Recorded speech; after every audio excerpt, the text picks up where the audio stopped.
Représenter une fonction affine, c'est ce que nous allons apprendre à faire dans cette vidéo que vous retrouverez sur le site monclasseurdemaths.fr. Avant toute chose, je vous rappelle que la représentation graphique d'une fonction affine est une droite. Nous cherchons donc dans cette vidéo à tracer une droite. Et je vous rappelle également que d'une façon générale, représenter une fonction, c'est tracer l'ensemble de tous les points qui ont pour coordonnées x en abscisse, f de x en ordonnée.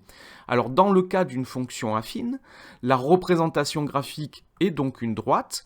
Une fonction affine f est définie par ax plus b, où a et b sont deux nombres réels, et nous cherchons donc l'ensemble de tous les points de coordonnées x, f de x, où f de x est donc égal à ax plus b. Alors on va prendre un exemple pour expliquer tout cela. Si je prends par exemple la fonction f définie par f de x égale moins x plus 2, et je vais tracer la droite D qui est sa représentation, sa droite représentative.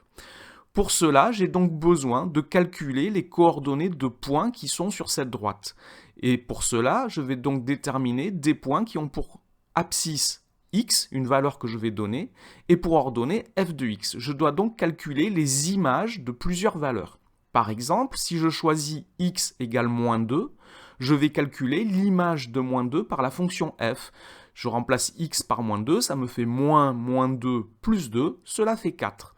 J'en déduis que le point de coordonnées moins 2, 4, x, f de x, moins 2, f de moins 2, appartient à la droite D. Alors j'ai mis ici au pluriel parce que je vais calculer les coordonnées d'autres points. Mais je vais donc placer ce point sur mon graphique, donc je prends le point d'abscisse moins 2 et d'ordonnée 4, ce point appartient à la droite D.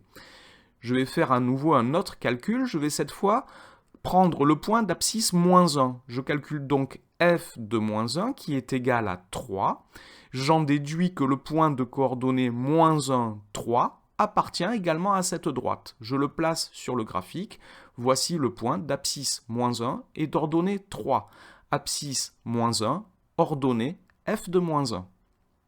Je vais en calculer un autre.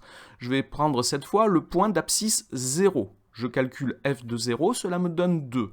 J'en déduis que le point de coordonnées 0, f de 0, c'est-à-dire 0, 2, appartient également à cette droite. Je le place, il est ici sur l'axe des ordonnées, à l'ordonnée 2. Je vais en calculer un quatrième. Je vais cette fois prendre le point d'abscisse 1. Je calcule donc f de 1, qui est égal à 1. Et j'en déduis donc que le point de coordonnées 1, 1, c'est-à-dire 1, f de 1, appartient également à la droite. Et je le place également sur mon graphique.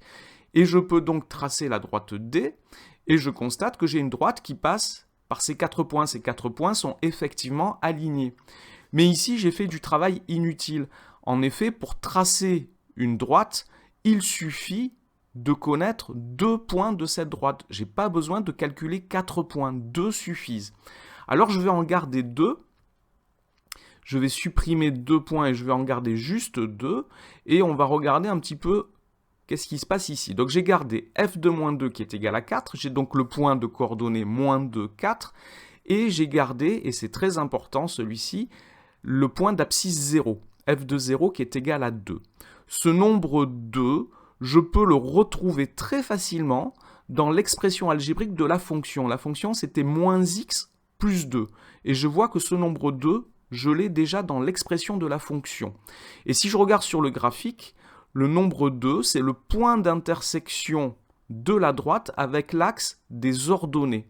Ici, la droite coupe l'axe des ordonnées au point d'ordonnée 2. On appelle ce nombre l'ordonnée à l'origine de la droite. Et dans l'expression de la fonction, ax plus b, ce nombre, c'est le b. Donc, rien qu'en regardant l'expression algébrique de la fonction, ax plus b, je peux placer un point de la droite. Et ça veut dire qu'il ne me reste plus qu'un seul calcul à faire. Alors, quand on cherche à tracer, à représenter une droite représentative d'une fonction affine, nous avons besoin de 2 points. On peut choisir très facilement l'ordonnée à l'origine, qui me permet d'avoir très rapidement, sans calcul, un point, puisque j'ai tout de suite l'image de 0. Et ensuite, on choisit une valeur pour x. Donc on cherche les coordonnées d'un point d'abscisse x. que l'on choisit de façon à avoir le calcul le plus simple possible. Alors on va choisir 1, 2, moins 1, moins 2 pour que le calcul soit simple. Alors on va travailler sur un deuxième exemple et nous allons considérer la fonction g définie par g de x égale 3x et nous voulons toujours tracer sa droite représentative d. Alors cette fonction g de x égale 3x, vous reconnaissez, c'est une fonction linéaire. Et je vous rappelle que la représentation graphique d'une fonction linéaire est une droite, mais pas n'importe quelle droite, une droite qui passe par l'origine.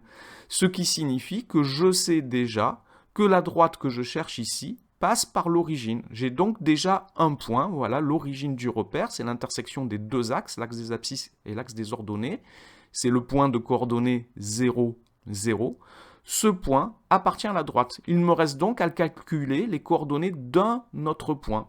Je vais donc calculer les coordonnées d'un second point de la droite. Donc je vais donner à x une valeur qui me convient le mieux. Par exemple, x égale 1. Je vais calculer g de 1. G de 1 ici est égal à 3 fois 1, c'est-à-dire 3. Et j'en déduis que le point de coordonnées 1, 3 appartient à la droite que je cherche. Donc je place ce point sur le graphique, le voici, et je peux tracer la droite D qui représente la fonction g. Et nous allons considérer maintenant un dernier exemple que voici, la fonction h définie par h de x égale 2 et nous voulons toujours tracer donc la droite représentative de cette fonction. Alors la fonction h ici, h de x égale 2 est une fonction constante. Et je vous rappelle que la représentation graphique d'une fonction constante est une droite qui est horizontale. Il me suffit donc d'avoir un seul point de cette droite pour pouvoir la tracer, puisque je sais qu'elle sera horizontale, parallèle à l'axe des abscisses. Or ici, si je regarde l'ordonnée à l'origine de cette fonction, donc le petit b, dans ax plus b, b est l'ordonnée à l'origine. Ici, dans cette fonction, a vaut 0 et b vaut 2. Cette droite coupe donc l'axe des ordonnées au point de coordonnées 0, 2 que je place ici sur le graphique. Et je peux tracer la droite D horizontale et qui passe donc par le point de coordonnées 0, 2. Tous les points de cette droite ont pour ordonnée 2.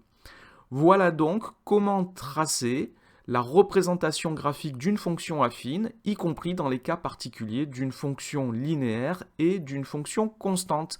Cette vidéo est maintenant terminée, merci de l'avoir regardée, n'oubliez pas de lui donner un j'aime et de vous abonner à la chaîne, au revoir.